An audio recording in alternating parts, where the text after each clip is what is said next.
most interesting planet and system to most beings not on Earth? Earth is very interesting. It doesn't have to be considered the most interesting. There are a variety of things going on out here in the cosmos that make different worlds interesting in their own right. This isn't a contest. There are certain things happening on your planet that are very interesting to many different extraterrestrial beings because of the nature of what's happening, because of the transformation and transition taking place. But that doesn't mean that there aren't other transitions and transformations taking place on other planets and other dimensions that have their own level of interest. So it's all interesting, just in different ways. But there are a lot of different races of beings observing what's happening, right? Here. Yes. And the Yes. idea that the splitting prism or this phenomenon where the splitting Earth phenomenon that you've been describing, this is like a big deal in terms of galactic stories and things like that, right? Yes, it is a very interesting, very vibrant, very active, very fascinating story. Yes, many beings are very interested in observing it and participating. Again, it doesn't mean that it's the most interesting thing going on. It's one of the most interesting things going on. We may be from Earth as our point of origin as physical beings, but what about our oversouls? Would it be fair to say that they originate from other systems or planets, or are they agnostic to the concept of origin system because they're outside of time and space? Yes, everything comes from the same source. You don't come from anywhere specifically. You come from everywhere and nowhere. You are ageless and timeless. Oversouls don't come from another system. Again, everything comes from source. Everything is source in another point of view. In your introduction to this session, you said we. Who are the we that you are referring to? Does it mean people on Essassani, or does it include all extraterrestrial beings who are interested in contacting us openly? Sometimes the we will be representative of different groups. People in my own civilization, other beings from other civilizations. It depends on who's tapping in telepathically at any given moment. So sometimes the idea of the information will translate in the plural, we, because there are many beings listening in, and that can change dynamically from moment to moment.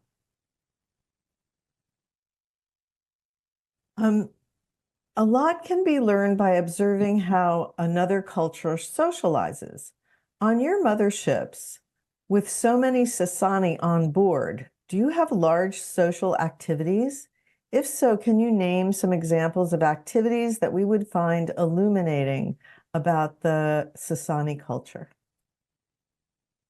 There are many social activities that take place aboard the motherships and, of course, on our planet as well.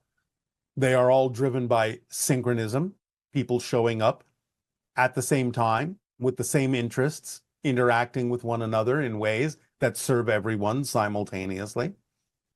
Some of these social activities can be something like playing a game, can be research, can be the sharing of information telepathically and experiences telepathically of what each individual may have gathered for themselves on their own adventures independently. It can be a number of different kinds of things that may be happening for those individuals who gather synchronistically to share an experience.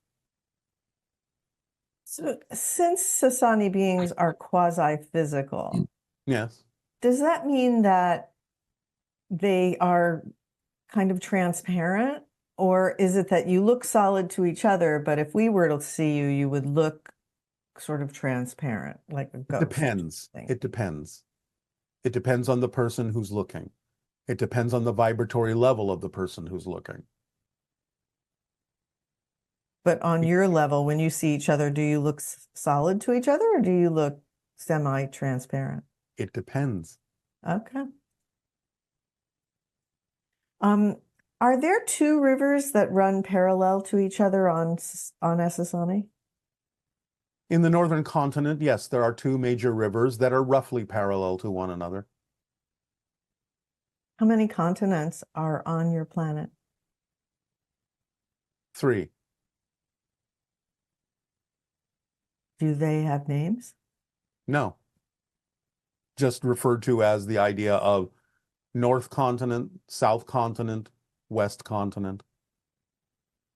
I was born on the West Continent.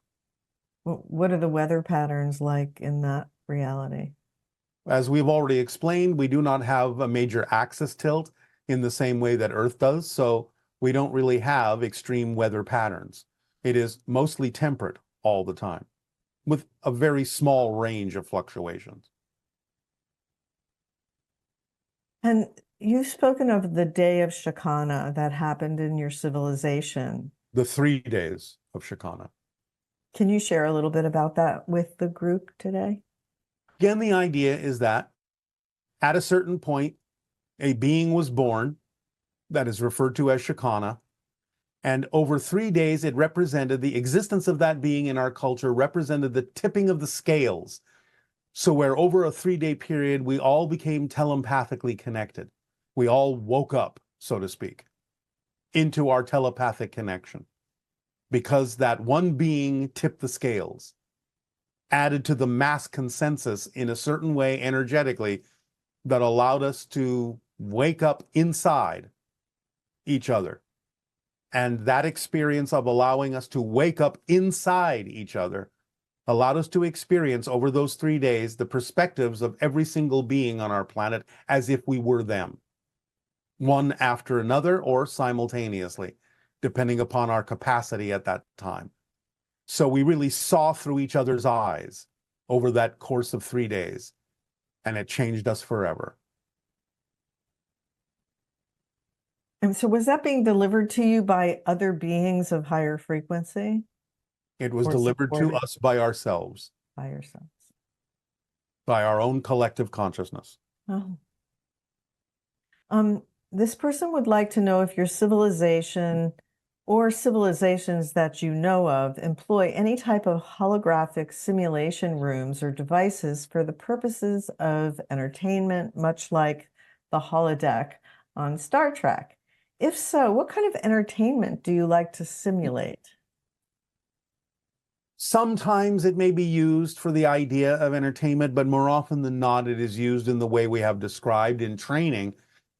As I explained in my training to become a first contact specialist, where a being that is controlling the class uses a kind of telepathic holographic projection to make it seem real that we are interacting with another species so we can practice being first contact specialists without necessarily interacting with the real civilization until we are proficient at interacting with their particular culture.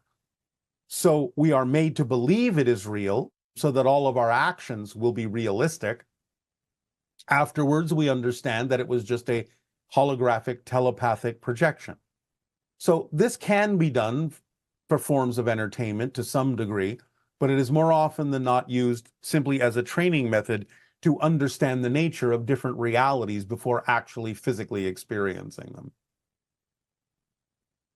During the abduction experience, when Greys take DNA from an individual, does it always happen on the ships or can it happen in other locations? It can happen in other locations as well, but again, people are always shifted to a slightly different reality in which it occurs. And is it true that we have powerful knowledge hidden in our DNA? Yes, there are a lot of markers that have yet to open that will bring you more awareness and more understanding and more knowledge in a variety of ways. So raising your frequency will allow those markers to open. Can you share with us a marker that has opened for us that would be help us understand about the DNA and how once a marker is activated, how things change? Well, the increase in things like psychic functioning, mediumship, channeling is representative of the opening of a marker. The exploration of spirituality, the increase in awareness that you are not alone in the universe is the result of the opening of a marker. Okay. The Um, idea of understanding your connection to nature, understanding the holistic view of being part of an entire environment, part of a holistic system, is representative of the opening of a marker. so I know that some people have experienced plant medicine where they actually get down to the level of DNA in terms of their communication, their experiencing. Yes, yes. Can you And that elaborate can on help that? open some markers as well. And the idea of the attraction to use the teachers can also be representative of a marker having been opened. Our scientists have noticed that most solar systems in our universe have planets that are tightly packed together in orbit close to their sun. However, our solar system appears to have our planets spread out. Why is our solar system so unique? It is to some degree unique, but what your scientists have been able to observe is a limited number of solar systems, and mostly observing the larger planets in the system. In fact, then there may be other smaller planets they haven't yet observed that are more spread out. But again, there are many systems in which the planets are spread out. It's just that to the level of the capacity of your technology, you haven't yet been able to actually see most of them. I know our scientists are searching for Earth-like planets in Yes, other solar systems, etc. yes. And they're finding that life seems to be, or Earth-like life seems to be relatively rare. Can you tell us, like, how much Earth-like life is really out there that would be relevant for us or, Well, it depends connected? on what you mean by Earth-like. So the things that are recognizable by you as a different being, even though it may look nothing like a human, that lives in an environment that you can understand as being an environment that is conducive to life, there are many, many, many planets that allow that to occur. There are many planets where life is utterly different. So the idea simply is that you're actually discovering more and more quote unquote Earth-like planets as you keep investigating. As your technology is more refined, you're discovering more Earth-like planets, not less. Mm, Look to the TRAPPIST system. There is okay. life there. Oh. Um, Given the frequency differences between your race and ours, how is it possible for some of these government representatives to have made contact with different alien races? Were those humans able to adjust their frequency or what, with Again, their government people? frequencies were adjusted. That didn't take place in the reality you think it took place in. Oh, So adjustments were made so a limited amount of connection and contact could occur. Beings lowered their frequency to a certain point, but the humans were shifted into a different reality, though they may not have been aware of it.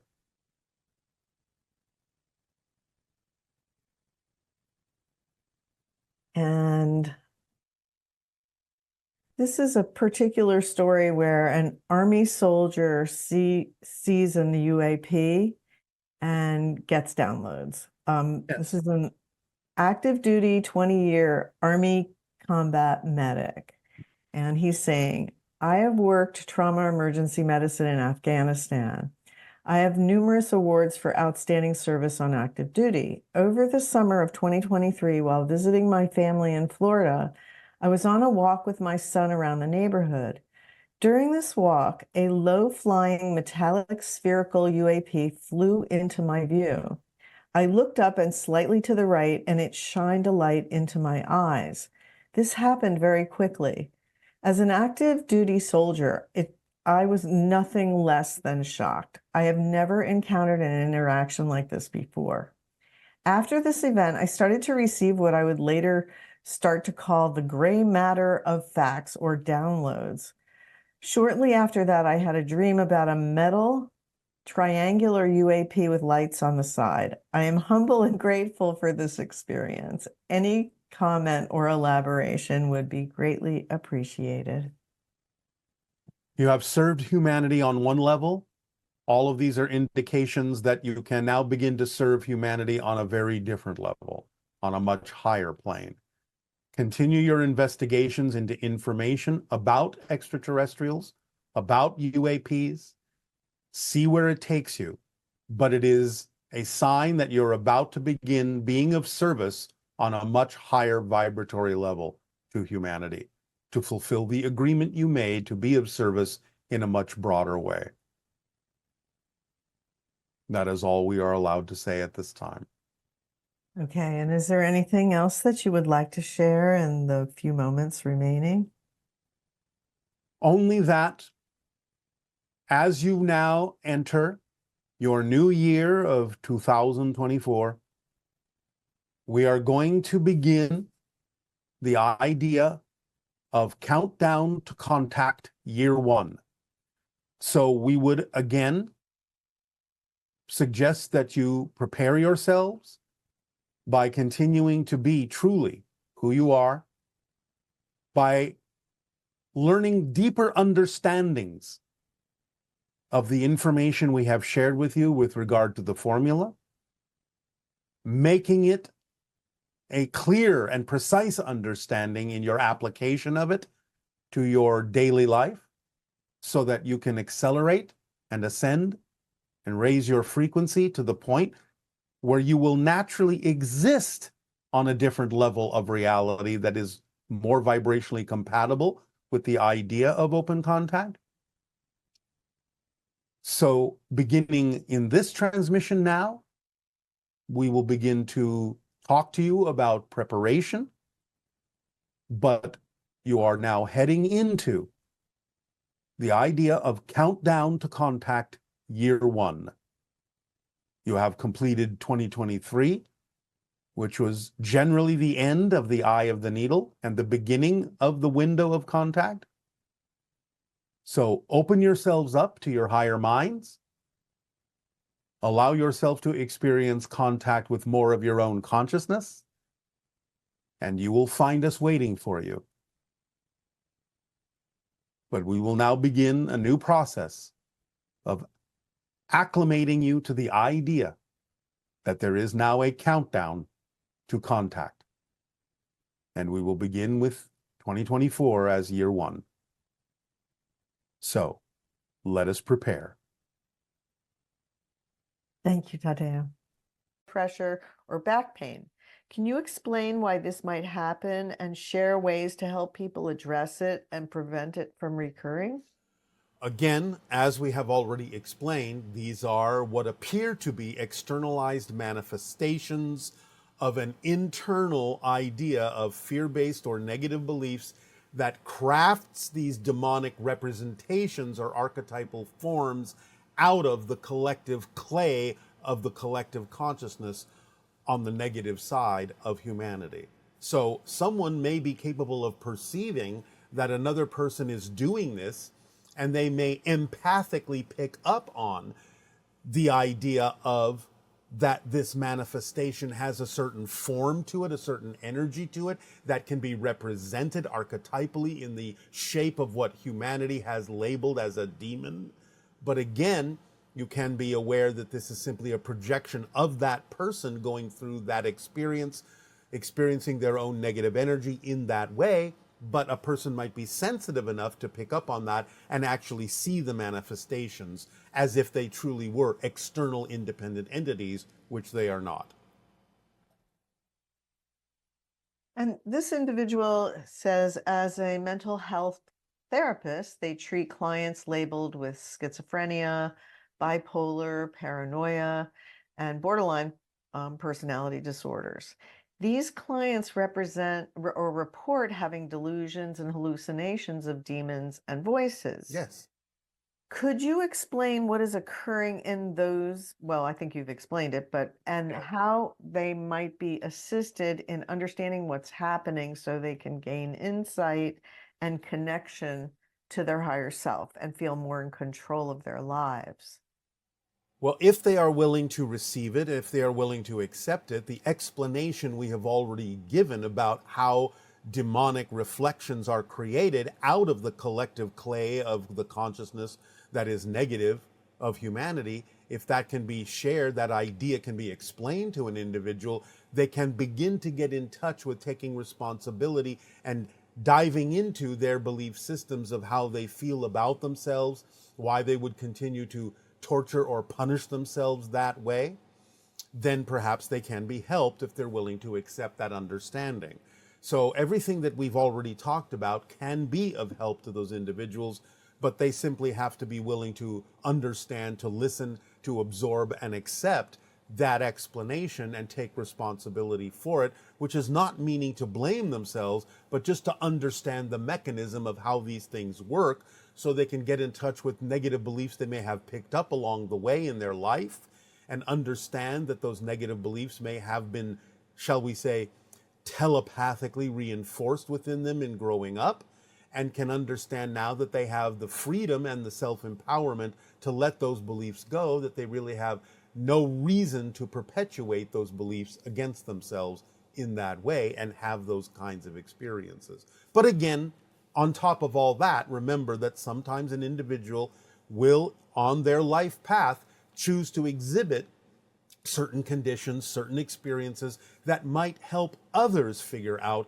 how to deal with them, how to cure, how to solve, so on and so forth. So sometimes an individual will choose that particular experience to help others figure out how to deal with it so that humanity can improve and understand its relationship to those kinds of conditions more fully. So it depends upon the life path as to why that individual may be experiencing that thing and how they may be serving others in having chosen to do so as a soul. Thank you. This person is asking, how can I approach troubling topics such as war crimes and the ritual abuse of children? Are these issues reflections of aspects of myself that I am rejecting?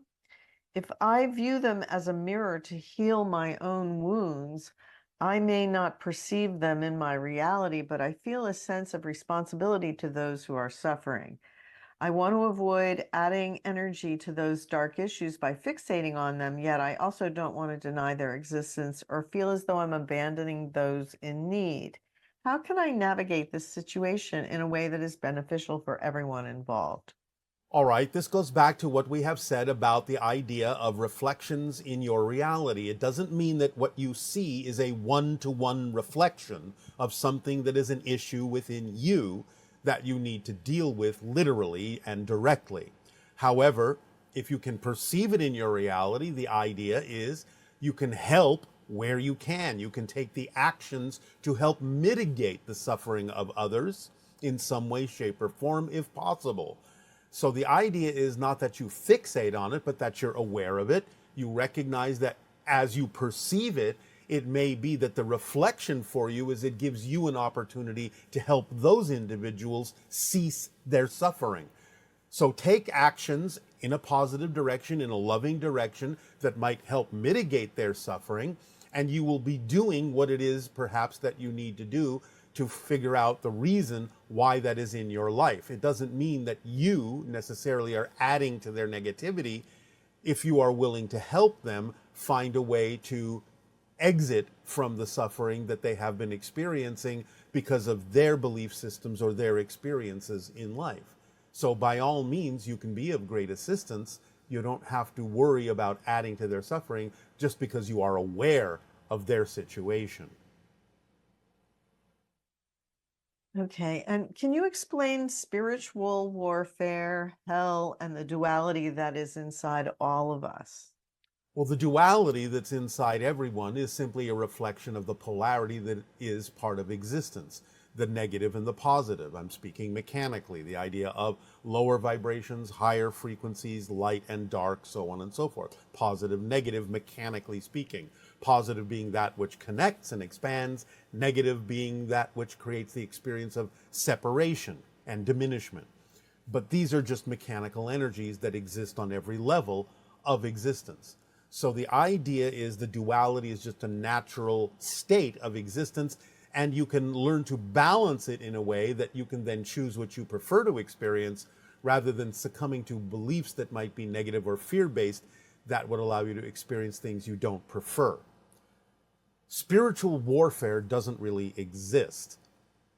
The idea, again, is that hell doesn't really exist, except as you make it, except as you deem it to be true for yourself. You will experience suffering and negativity in a way that could be described as a living hell. So the place itself is not real.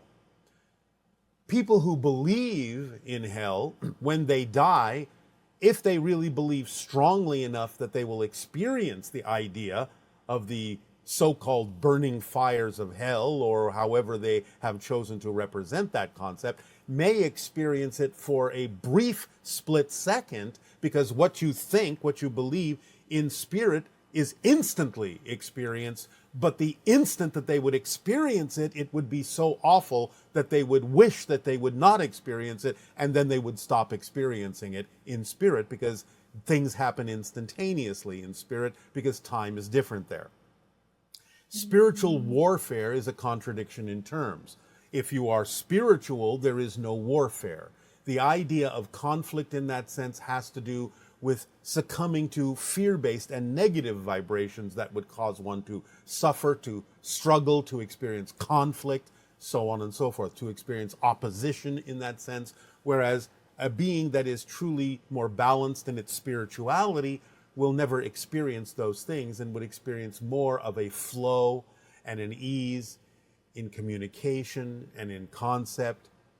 So the idea of spiritual warfare, in a sense, doesn't really exist.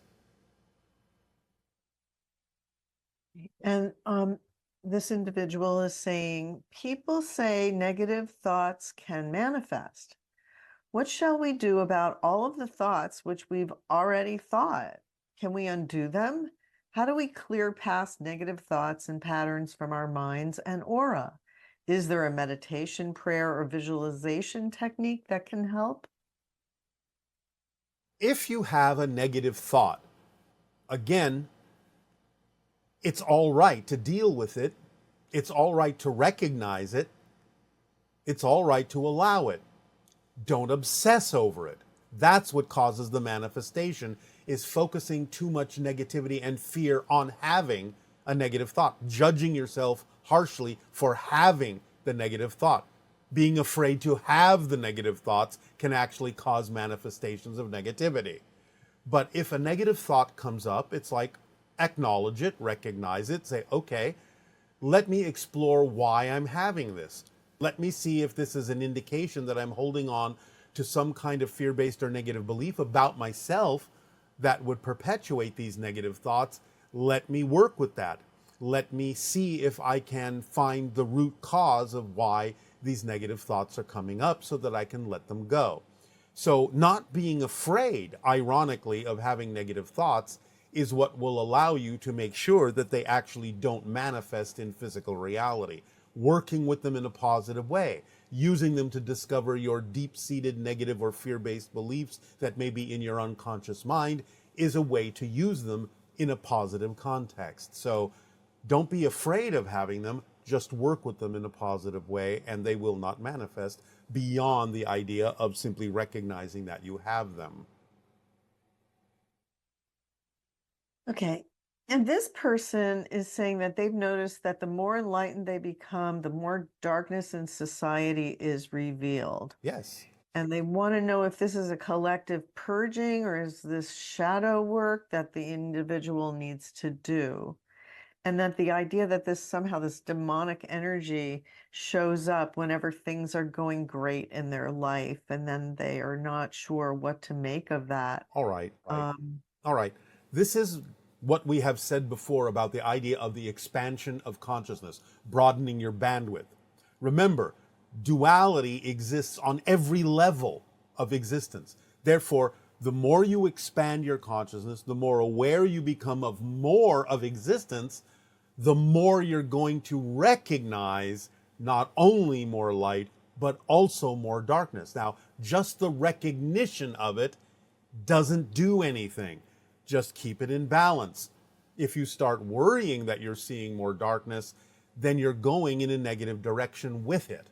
So you have to understand it's a natural result of the expansion of consciousness that you would become more aware of the darkness as well as more aware of the light. But if you remain in balance with that observation and just make it a neutral observation, then you can still choose what you prefer without worrying that the negative side is going to manifest that you don't prefer. So stay neutral with the observation that you're going to recognize more light and darkness as you expand your consciousness, and everything will remain in balance and you can choose what you prefer to experience. Okay. And this person has been noticing a third eye tattoo on various people, and they feel like it's a form of synchronicity. They even saw someone walking at a traffic light and then somebody on a train. And so, what does this tattoo symbolize? Well, as a synchronicity, it could be a message from your spirit guides urging you and encouraging you to actually work on your psychic and empathic and telepathic abilities. So you might be getting that synchronicity to remind you to use your intuition more.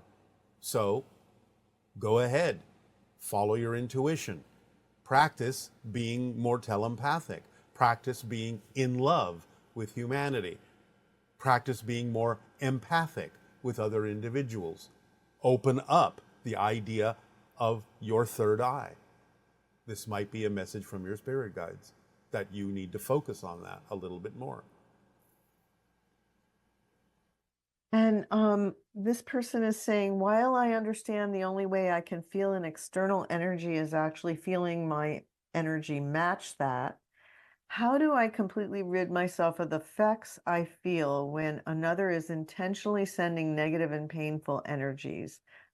I seem stuck in a paradox.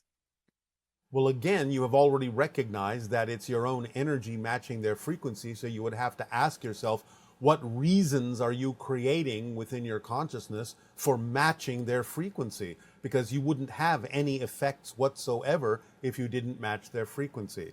So any residual effects means you're still matching that lower frequency. So you have to ask yourself why you would have a reason to do so, and find out what that belief system is telling you, what story it's telling you that makes it seem logical for you to keep matching that frequency and feeling those effects.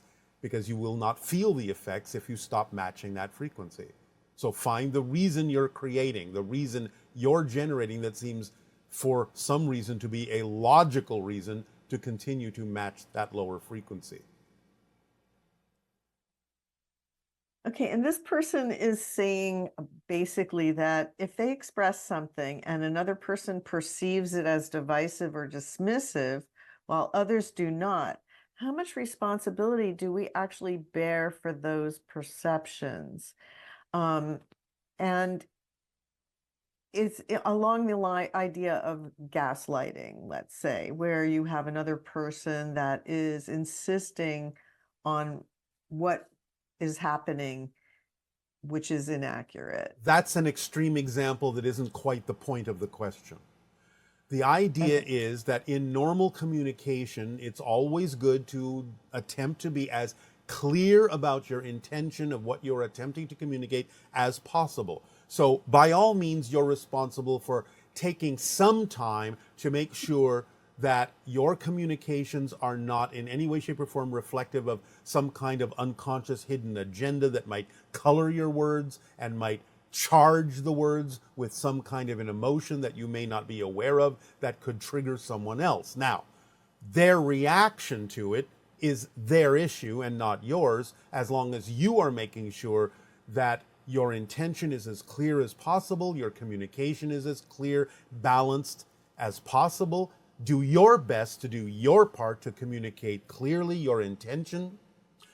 You can always apologize if you have made a mistake in how you wish to communicate something and say, that's not really what I meant. I'm sorry. Let me try to clear that up. And so you're always making sure that you're being clear in what it is you are communicating.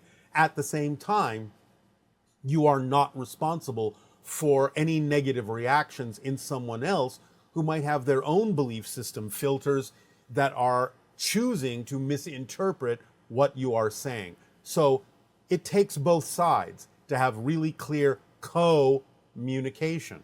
You make sure your intentions are clear. They make sure that what they are receiving is clear. So they have the duty on their side and the responsibility on their side, instead of reacting with a knee-jerk triggered reaction to say, all right, I'm feeling that what you said is causing some triggering within me. Did you mean this or did you mean that? Let me also clarify the situation by making sure that what I'm experiencing is not coming from you, but is coming from me. And let me ask you to clear the air and specify in your communication what you actually intended to say. So that communication needs to happen from both directions. The concept that you're calling gaslighting is obviously an intentionally negative form of communication that, of course, will cause certain reactions in others because it's intentional. You have a hidden agenda for what it is you are communicating. So that's a little bit different than the idea of being unaware and unconscious about what you might be communicating and attempting to be clearer about it on both directions, in the receiving end and the sending end, as opposed to someone who is literally intending to cause miscommunication and misunderstanding in someone. Okay. And this person is wondering how to let go and release negative, dark habits. How do you replace the empty gap of an old habit when your mind is still being pulled in the negative direction? I understand filling the time with our greatest excitement, but how do we rid the negative habits forever and overcome All right. these addictive habits? All right. Again, remember, a habit is something you do you don't know you're doing. If you know you have a habit, it's not a habit, it's a choice. So you have no empty gaps. You will always fill it with some belief. You have to. If you had an empty gap, you would have an unconscious moment in the idea of your experience of physical reality. You wouldn't be creating physical reality. You always have to believe something to be true, positively or negatively or neutrally. So again, the idea is you have to own the concept that it is a choice you are making, maybe unconsciously, but this goes to, again, what we call the motivational mechanism in all humans. You will always choose what you believe is to your benefit. You will always move away from what you believe is not to your benefit, but the key word is belief. You may see that you're choosing something that is negative, that you don't prefer, but if you do keep choosing it, what you call a habit or an addiction, you have a reason for doing so that you've invented in your head. In other words, you may think that while you don't prefer it, you keep choosing it because you have a belief that it's safer to keep choosing that than moving in the alternative direction, which you may have a belief that says moving in the alternative direction may be worse. Something worse may happen than what you're experiencing now, so you will refuse to move in that direction. So you have to be very in touch with yourself, in honest, transparent self-communication about why you would believe you need to keep choosing the thing you say you don't prefer, because in general, most people will keep doing that because it's a familiar and safer thing to do if they believe that choosing something different would actually cause something worse to happen than what they're experiencing now. That's how the motivational mechanism works. So you're making choices based on your idea that to make a different choice other than keep choosing that idea would be worse. So you have to find out why you think it would be worse and let that idea go, because it doesn't really make sense and it's not really a fact that a different choice would actually cause something worse to happen. You just have been told that story and you're buying into it. Okay, and this person would like to know, when we find ourselves completely trapped in a situation that seems inescapable and is causing severe distress without understanding why or how it might be serving us, what is the best way to work through this? What I just said. You still have to understand that you are never trapped. You have to watch your language, watch your definitions. To assume you are trapped is to feel that you are trapped. Understand that no matter how desperate a situation may seem, you are never trapped. You are always capable of transforming it if you get in touch with the belief that is causing the experience of entrapment, because it's only an experience. It's not actually real that you are trapped. You are always free to choose. You are always self-empowered, even if you're using that power to make it seem like you don't have any power to change anything. That's how you're using your power. So you have to see the paradox in the situation. You can never actually be trapped, but you can create an experience of entrapment. And that's what you're doing. So you have to get in touch with the belief systems that make it seem like having an experience of entrapment is a better alternative than what it is you could be doing as an alternative to that. You stay where you are, you freeze yourself, you lock yourself in, because you have a fear-based belief that unlocking yourself and freeing yourself from the circumstance and situation would actually cause something worse to happen. It's what we just explained. So how does that apply to a situation where a person is physically trapped? Well, again, you have to look at the idea of what within you would be having attracted that particular experience. What is it that you believe to be true about yourself that you would have attracted yourself into that experience? It doesn't excuse any perpetrator that may have trapped you, but you have to take some responsibility for the idea that you put yourself in that situation. Now, again, that can be for negative or positive reasons, because the idea of being trapped from a positive perspective is, I have chosen to put myself in this situation in dealing with this other person or other people so that perhaps I may be in a position to help them overcome some of the fears within them in their belief system that causes them to act as a perpetrator in trapping other people, if that's what you're referring to. So you have to look at it from a position of power and not a position of victimhood. Well, I was also referencing the idea of somebody being physically trapped, because this is physical reality. Well, trapped by what? By in a building or All right. anything. But again, it's the same idea. What belief systems are within you, or what life path challenge have you put before yourself so that you actually attract that situation to yourself? Remember, it's not about what happens. It's about what you do with what happens that makes the difference and reveals to you the reasons why that situation and circumstance has been co-created by you.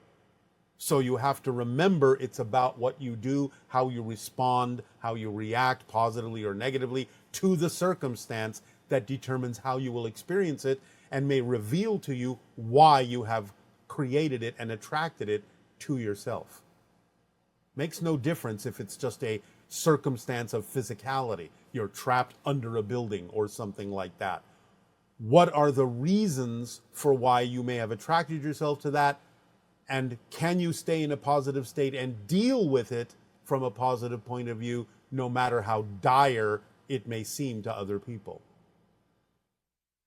Okay. Now, this person is asking, can you talk about the idea of things like making amends, paying for past mistakes, and trying to go back and clean things up from the past? This person feels like they've had so many mistakes and they just don't know if they should be hung up on going back and apologizing and fixing everything, or should they just simply learn the lesson within themselves and then move on? Yes, well, you can do both. I mean, in a sense, if you have the opportunity to do so, and it's part of allowing you to forgive yourself for going in a direction you didn't prefer, if it helps you get to that positive vibrational place and you have the ability to do so, certainly you may be able to go and explain to someone that it wasn't your intention to do something harmful to them. It can allow you to feel better. It can allow them to feel better. It can cause real connection and real communication. If that's not something that you're capable of doing because of circumstances, however, then yes, by all means, just learn the lesson from it. Know that you are now improving yourself. You're a better person by learning that lesson because you know you will not necessarily behave that way again. Then move forward. So you can do both depending upon whether you're capable of clearing the past or whether you're simply capable, because of circumstances, of learning the lesson and moving forward, or doing both where it can be done. It's up to you. And this person's asking, does negative energy materialize as disease? And also, how do we release the pent up stored emotions? Negative energy quite often manifests itself as dis-ease. Listen to the word. So, yes. So the idea again is there are many reasons for why you might be creating or experiencing the disease, all the way from having it planned out in your life path as a spirit because it's a challenge that will help your soul grow, having planned it out in your life path as a spirit because it will help other people figure out how to have a cure for that disease, and therefore you're actually being of service to humanity by having the condition that allows other people to figure out how to treat it and how to cure it. Or again, it's simply the product temporarily of a belief system, a fear-based negative belief system within you that you need to deal with so you can relieve yourself of that condition that is simply temporarily reflective of the uneasiness you have, the discomfort you have within yourself because of those belief systems, and how you deal with all of that and become a more positive person. So there are many reasons for the creation of a disease that you can deal with if you are honest in your self-investigation about what it is that is causing it and what it is that can be done in a positive way about learning lessons from it. Okay, and here's a question that came up about what's the difference between human demons that you've spoken of versus interdimensional or dimensional demons that we cannot see? There are no interdimensional demons. Anything that you would experience in your reality is coming from your reality. It doesn't mean there aren't negative beings out in the cosmos. It doesn't mean that there aren't trickster spirits that may be being used to challenge you to grow and expand in different ways. But the idea of what we are referring to and what you're referring to as demons is a projection of the negative side of the collective consciousness of humanity. And any demon you experience in that way is a manifestation of that nature coming from you, no matter where you think they may be coming from. Okay. And I'm going to move on now to current event questions. The first one is about, is it even worth putting in the energy to converse with people who are clearly in the other world or on the other train track? It almost seems futile at this point. This person has tried so hard, and it seems as if even if you both speak English, there just is no understanding. Can we even try to work together to make our country a better place, or should we just focus internally and with like-minded people? Well, again, you can do both.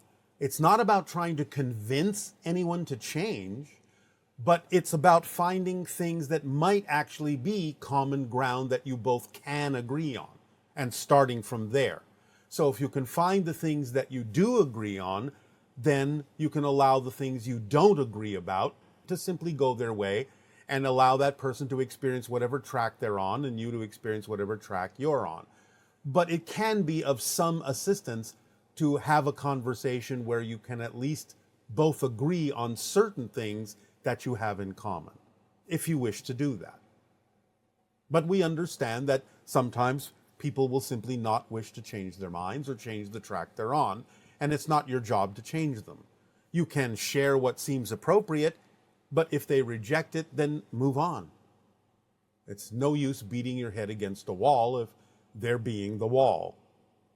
But if you can find some way to have some connection and some common agreement, it can be of some assistance. But we will leave that up to you on a case-by-case basis. Okay, and this person is asking, Silicon Valley leaders are often seen as highly intelligent, forward-thinking, and passionate about innovation and improving the world through advanced technology. It seems like suddenly the tech billionaires have switched tracks, endorsing the other side, the side that wants to go backwards. I am perturbed. I can't imagine that it's money that is all that influences their decisions. What is going on here? Some of it is the idea of money and power, but a lot of it is a childlike reaction to not being able to play the way they want. They're afraid of being hemmed in. They're afraid of being regulated. They're afraid of being told that's not an appropriate thing to do. Many of these people have a kind of inner child-like negative reaction to the idea and the fear that they won't be able to play as fully as they want to play, because they are being told that they have to take responsibility for the consequences of their choices. And as an immature being, they're not willing to do so. So a lot of it comes from that. Okay. And when you asked the room in Sedona if we were willing to take responsibility for what you said about the election, what did you mean by responsibility? Your ability to respond. We will discuss this more in the upcoming transmission next month of your time called Echoes of Sedona, where we will explain exactly why we said what we said, and yes, we said it, no one else. So we will explain our intention, we will explain many things that are connected to it in a way that ideally some of you may understand, some of you may not. Nevertheless, we will explain it in that transmission and not now. Okay. And whatever reality we wake up in on November 6th, is that a reality where the tracks that have split no longer see each other? Or is there still a porousness where people in a reality where one person wins the US election can still end up in realities where someone else wins the US election? It's not that you end up in the different reality, but there is still the porousness of being able to observe it and experience it to some degree, at least by observation. So it will not happen immediately that you will no longer see other tracks. This is a process that happens slowly over many years. Eventually it will happen in the 30-year reset from 2020 to 2050, but not right away, not immediately, not instantaneously. So there is still the ability to observe each other, even though you don't necessarily have to be affected by each other in the ways that you don't prefer to be. So does that mean that regardless of who wins, when in the reality of a person observing it, Let me that put it to you this way. Remember that in each reality, each person will win. You're looking at different realities. And there are actually combinations of those realities that create third, fourth, fifth, sixth, seventh realities to differing degrees of what you experience. So it's not just the idea of, well, one won and the other one didn't. That can be one reality, but it can also be a reality where both wins in their own realities, and it can be a reality where one may win and the other may think they've won. That's another reality altogether. So there are different degrees in the splitting prism of the different realities that different people will experience. So just stay on the track that you prefer, stay in the vibration you prefer. Things will sort themselves out eventually so that the reality you really prefer will be the only one you will experience. So regardless of whether your candidate wins or not, when you wake up the day that it is determined who has quote unquote won, then That will be the reality that you will be dealing with because you have chosen to deal with it. So whatever reality you experience at that moment will, for that time, be the reality that you have chosen to be in for a variety of reasons that have to do with the life path that you chose and the challenges you chose to deal with. Okay. And you've said multiple times that no major nuclear bombs would be allowed to go off on Earth while we're still open to contact. If 45 wins, does that mean that World War III will take place without nuclear warfare? Or does that mean those Earths will no longer be open to or eligible for contact? Well, some of all of this. You have had World War II without the idea of nuclear confrontation on a global scale. You can certainly experience World War III without global nuclear war. Global nuclear war will be prevented by us because it damages more than just your own world. That's not allowed. It penetrates into other dimensions with the release of that much energy. So we have already demonstrated many times that global thermonuclear war will never be allowed by us. We will intervene in that because it affects more than just you and your world. Other than that, you can do what you wish with your own planet. However, again, the idea is that it is possible that certain versions of Earth will not experience contact, again, because of fear and negativity or just the preference to not experience it on a person's life path. So there are many versions of Earth that don't experience contact. There are many versions of Earth that will experience and do experience and are experiencing contact. Which version are you on? That's the only question. Okay, and with so much negativity unfolding in the world, from conflicts and climate issues to political and health crises, and our limited ability to influence leadership and talk sense into them, how can we ensure we aren't dragged into a negative reality as realities diverge? Again, you cannot be dragged by anyone into a reality. You have to make a choice to drag yourself into that reality. Take responsibility for your choices. Understand you are creating your reality. You cannot be dragged by anyone else. Stop giving up your power. So the idea is you can all be leaders in your own ways. Even if you're not literally in a position of political authority, you can still be a leader in your own way by being a living example of the reality you prefer through the actions you take and the interactions you make. So do so. Be your own leader. You're not dragged anywhere except by yourself. Okay, and this may be redundant, but let's see. Say that again, please. I said I don't know if this is redundant. Say or that not. again, please. You're making me be redundant. Yes.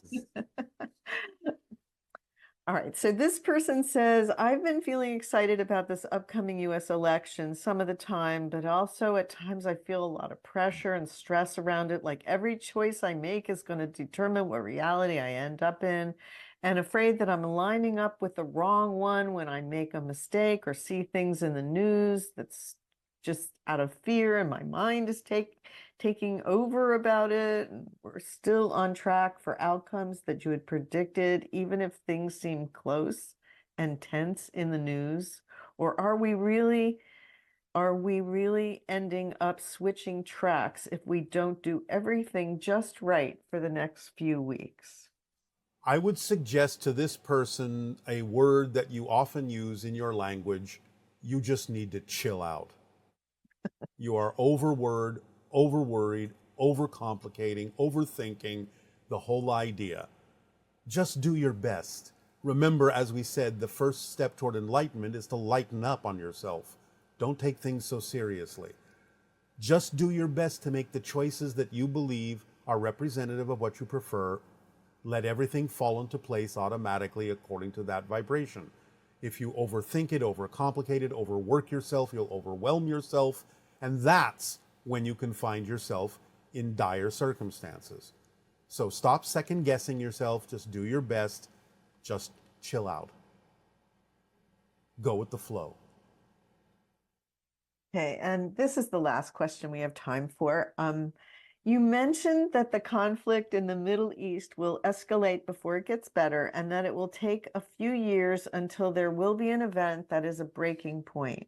Might that event be the 2026 or 2027 contact event that you have predicted? It's part of it, but things will not, shall we say, level out right away. It will take some time. Things have been going on in that area and other areas of your planet for quite some time. Even though it will start to change things, it will take some time, and there will be a process for people to get used to other things that can happen, other probabilities that can be better for everyone. So it will still take some time. Again, it's all part of what has been termed the reset of humanity in their evolutionary path between your years of 2020 and 2050, but things will smooth out over time. It will not happen overnight, but it will happen for those on that track. All right? Yes, and is there anything else you'd like to share before we... Not at this time, except once again to say, of course, you have our unconditional love, and we are all here helping you, guiding you. You have your own teams of spirits and soul families and angelic guardian guides, all helping you. Know that to be true. Allow yourself to feel that to be true. Move forward in your life with that as a truth, and things will smooth out for you. So, allow yourselves to simply become relaxed, go with the flow. Everything will work out. You can allow yourself to know that no matter what happens, again, it's what you do with what happens that makes the difference. So we will remind you of that before we go on. Thank you. So prepare yourselves for relaxation and move forward. Many of the questions had to do with the idea of demons being independent entities and were asked in that way. As we have just explained in the monologue, the idea of demons are simply a manifestational projection from the negative side of collective consciousness of humanity. So we would like to repeat the idea that they do not have their own independent existence apart from that collective consciousness, where, in a sense, when fear-based and negative beliefs take precedence in a person's consciousness, they can be crafted, so to speak, out of the energy of the collective consciousness on the negative side, formed, so to speak, from the clay of that negative collective consciousness, and are projections of any individual tapping into that negative collective consciousness to form the experience or reflection of a demon, and they are not independent entities in their own right. Therefore, that monologue has addressed all the questions that may have been asked in a way that implies that demons are independent entities, which they are not. So those questions are eliminated. They are already answered. Okay, I'll do my best to avoid those. The first one has to do with the representation of the Lucifer archetype and the idea that there's an asteroid Lucifer in astrology that could symbolize how we might be influenced by darker energies or even be tied to unbreakable soul contracts. And what this person is asking for is a more empowering or positive view on how to understand and work with this archetype. As you know, in your language, the name Lucifer actually means light bringer. So the idea, again, is that it reflects the concept of taking light in its highest form and reducing it energetically, vibrationally down to a physical level, lowering the frequency. This is what is meant by the concept of a fallen angel, that its vibrational frequency is reduced to such a degree that it expresses itself in physical terms at a lower density, a lower vibration. Now, this doesn't happen specifically to an actual angel, but the idea is representative and reflective of the idea of your higher natures, as you often say, the angels of your better natures, your true essential beingness, which is light and love, in a sense being lowered in frequency to be experienced and densified into physical materiality. So The idea of Lucifer is simply the idea of archetypally dealing with the polarity that exists in the way that it is expressed in physical reality between positive and negative, light and dark, so on and so forth. So it is that reflection which can bring up fears within an individual or within a collective and must be dealt with and transformed by turning it back into the light or balancing the darkness with the light within each and every individual. Okay, thank you. And could you explain the concept of as above, so below when it comes to negative energy? When we experience wars, injustice, and dehumanization, what is happening above that it translates to these atrocities below? The challenges on your life path are created in a spiritual blueprint that then play out in physical reality below, so to speak, in the denser reality of a lower frequency, but according to the belief system in the personality as to whether that is dominated by positive and or negative beliefs. So it's not necessarily that the blueprint itself contains the struggle or the strife that you experience in war and other kinds of experiences like that, but the challenges that are outlined in the life path blueprint are then colored by the belief systems in the physical personality to be experienced in ways that allow you to overcome those challenges relative to the physical personality point of view. Okay, and can you speak about the demons or Satan that Jesus faced and those that archetype Archangel Michael faces? Again, the idea is to understand that Yeshua or Jesus, just like you, understood the idea that demons are a projection of the collective negative consciousness of humanity.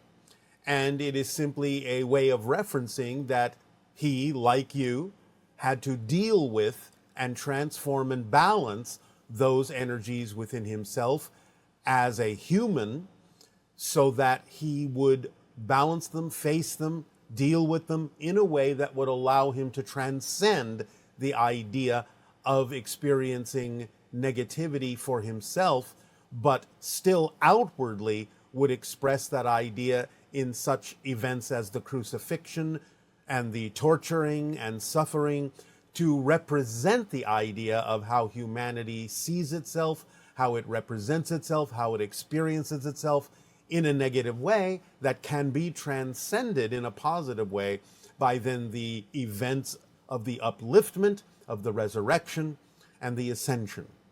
The idea of archangels experiencing interactions with negativity is simply another way of saying that when angels deal with humanity, they recognize that that polarity exists, but they are, in a sense, above that and do not experience it directly for themselves.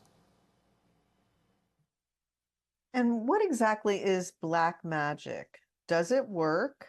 How? And why do some people practice it? Again, this has to do with misconceptions of empowerment. It is the idea of utilizing synchronicity in a negative way. So the idea is simply another expression of polarity, recognizing one's self-empowerment for the creation and manifestation of certain events or effects in physical reality, but doing it from kind of a negative point of view, that one must proceed in the darkness in order to affect the reality or the life in the way that one intends or one prefers, rather than coming from the side of light. Okay, and could you shed some light on the idea that people are possessed by demons, such as a nun crawling up the walls and the ceiling inside of a room, which was witnessed by a priest, or other such occurrences witnessed? How does an exorcist remove the demons from such people? Again, this is happening internally.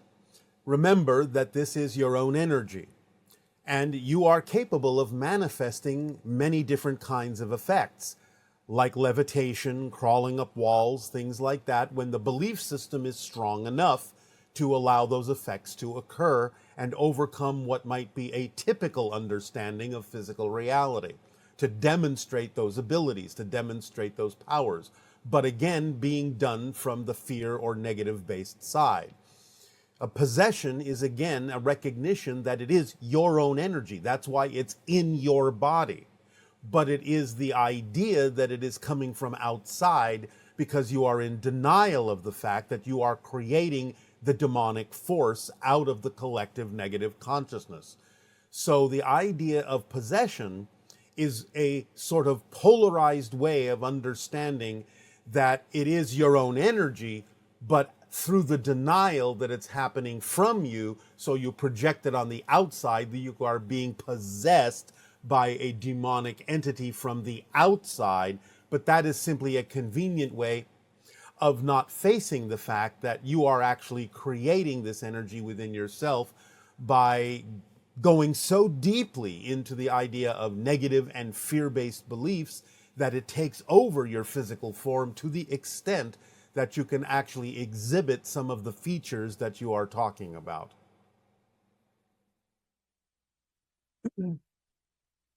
Can you talk about the idea of protection from negative energies and using things like crystals, flower essences, and other things to protect and create a positive energy field? How do things like that work? And does focusing on the idea of protection in any way create more of an idea of a threat and something to be protected against? Or can these things be explored in a positive and supportive way without calling all that in? Yes, they can. Now, it's all well and good if you wish, and if it makes you feel better, to say that you are surrounding yourself with white light or using a crystal to clear the energies or sage to clear the energies of the room, so that you are using a permission slip to establish that you have a preference for a particular positive vibration, so that the idea is that you will not allow your energy to match the frequencies of something that you might deem to be a more negative idea or a negative belief system. So in that sense, yes, you can do that.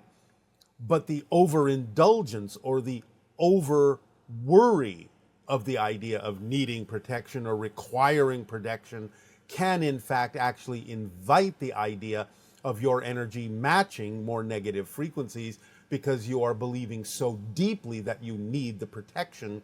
You're actually creating the idea of the experience of being attacked because you are believing so strongly that you might be attacked, thus believing very strongly that you need the protection, instead of doing it more lightly, just as a statement of the vibrational frequency that you prefer in your intentions toward all things and experiences in your life. So it's a matter of balancing that idea and using the permission slips in a lighter and more positive way, rather than steeping yourself in the fear that if you don't protect yourself, something might get you, which again is only going to be your own energy matching negative vibrational frequencies that would allow you to experience the effect as if you are being attacked by something outside yourself, when it's all going on internally. So again, it's a matter of balance. So along those ideas, let's say One someone lives moment, in a one moment. To answer the previous question fully, the idea of an exorcist is really simply someone who allows them to get in touch, allows the person that appears to be possessed to get in touch with the fact that it is coming from their own belief system and that they themselves are manifesting that particular experience from their own energy. So in a sense, an exorcist is sort of like a type of psychologist that can aid and assist a person to get out of denial that they themselves are creating that effect, and that demons don't really exist as outside entities, but that that person is that powerful that they can create that effect within themselves. But they have to own it, they have to take responsibility for it, and then they will find that they are no longer, quote unquote, possessed. So that's what an exorcist actually does, is use the person's belief system in the negativity to overcome it by their belief in the positive energy that is capable of overcoming it. But it's all, in a sense, deep psychology that puts a person in touch and out of denial of their own fear-based and negative belief systems. Okay, that's great. And as far as the protection idea, for example, if someone is living in a neighborhood and suddenly they become aware that there's been a number of robberies, and then that person decides for their own protection to put an alarm system in or take some steps in order to increase their security.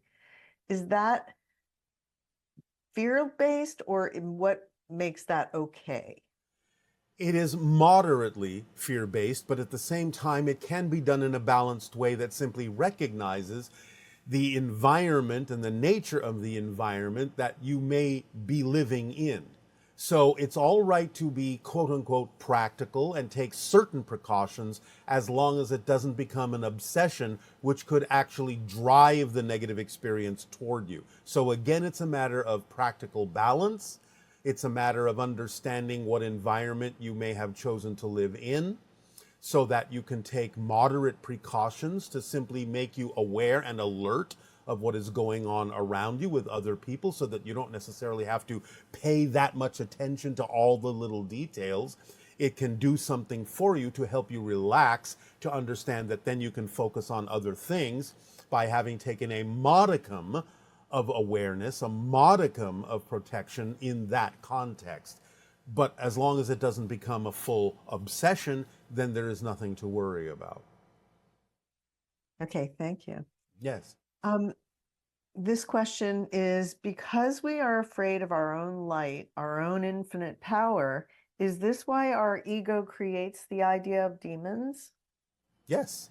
Exactly what we explained in the monologue.